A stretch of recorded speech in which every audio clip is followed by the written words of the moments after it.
एक बुद्धिमान और शालीन मानव कभी भी युद्ध नहीं चाहता, क्योंकि युद्ध से विध्वंस और बर्बादी के सिवा कुछ भी हासिल नहीं होता। पर पाकिस्तान जैसे कट्टरपंथी, ईर्ष्यालु और सरफरे देशों की समझ में यह बात नहीं आती। उनके सर पर हमेशा रक्तपात का पिशाच जो सवार रहता है।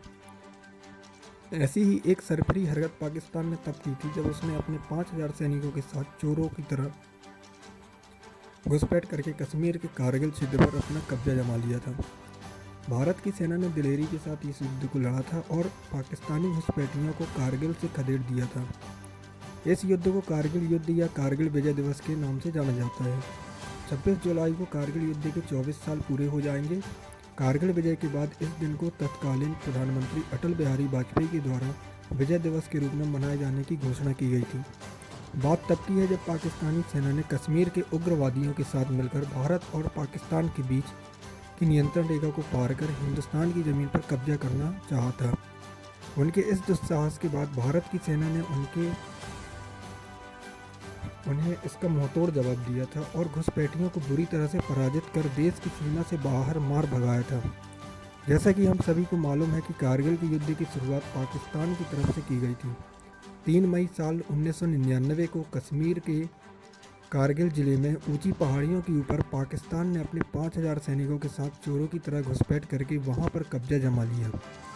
इस बात की खबर जब भारत सरकार को मिली तो भारत सरकार ने अपने सूरवीर सिपाहियों के साथ मिलकर ऑपरेशन विजय चलाया और पाकिस्तानी सेना को धूल चटाकर 26 जुलाई 1999 को कारगिल से मार भगाया और युद्ध में जीत हासिल की। तब से लेकर आज तक इस दिन को पूरे भारतवर्ष में कारगिल विजय दिवस के रूप में मनाया जाता है। यह युद्ध करीब 18,000 फीट की ऊंचाई पर कारगिल में लड़ा गया था। यह युद्ध लगभग 2 महीने तक चला था, जिसमें भारतीय सेना के योद्धाओं ने बड़े ही साहस और पराक्रम के साथ युद्ध किया था। कारगिल का युद्ध काफ़ी ज़्यादा ऊंचाई पर लड़ा गया था और इसलिए इसमें भारत और पाकिस्तान दोनों की सेनाओं को काफ़ी मुश्किलों का सामना करना पड़ा था। उल्लेखनीय है कि इस लड़ाई को लेकर पाकिस्तान की तरफ से यह दावा किया गया था कि भारत पर कब्जा करने वाले लोग पाकिस्तानी नहीं बल्कि कश्मीरी उग्रवादी हैं। हालांकि लड़ाई के दौरान मिले दस्तावेजों तथा कई पाकिस्तानी नेताओं की बयानबाजियों से इस बात की पुष्टि हो गई थी कि कश्मीरी उग्रवादियों के साथ पाकिस्तान की सेना भी इस युद्ध में शामिल थी। भारत के 527 से भी अधिक सैनिक शहीद। भारतीय सेना के योद्धाओं ने बहुत ही वीरता के साथ कारगिल युद्ध को लड़ा था। धोखेबाज पाकिस्तान के खिलाफ इस युद्ध में भारत के लगभग 527 से भी ज़्यादा सैनिक शहीद हो गए थे और 1300 से भी अधिक सैनिक बुरी तरह से जख्मी हो गए थे। आइए जानते हैं कारगिल युद्ध की पूरी कहानी।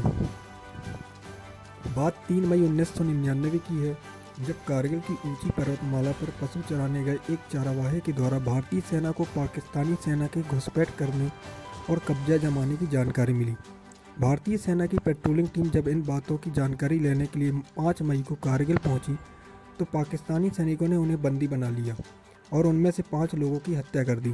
पाकिस्तानी सैनिकों द्वारा गोलीबारी करने की वजह से 9 मई को कारगिल में मौजूद भारतीय सेना का गोला बारूद का स्टोर नष्ट हो गया। लद्दाख के प्रवेश द्वार के पास दिखे घुसपैठियों। इसके बाद लद्दाख के प्रवेश द्वार के निकट 10 मई को पाकिस्तानी घुसपैठियों को फिर से देखा गया। तब भारतीय सेना ने पाकिस्तानी घुसपैठियों के खिलाफ कार्रवाई के आदेश प्राप्त होने के बाद भारतीय वायुसेना के MiG-27 और MiG-29 का इस्तेमाल किया। पर इसी दौरान 27 मई को पाकिस्तान ने भारत के फ्लाइट लेफ्टिनेंट नचिकेता को गिरफ्तार कर बंदी बना लिया। साथ ही भारत के MiG-27 हेलीकॉप्टर को पाकिस्तान द्वारा नष्ट कर दिया गया, जिसमें 4 सैनिक मारे गए।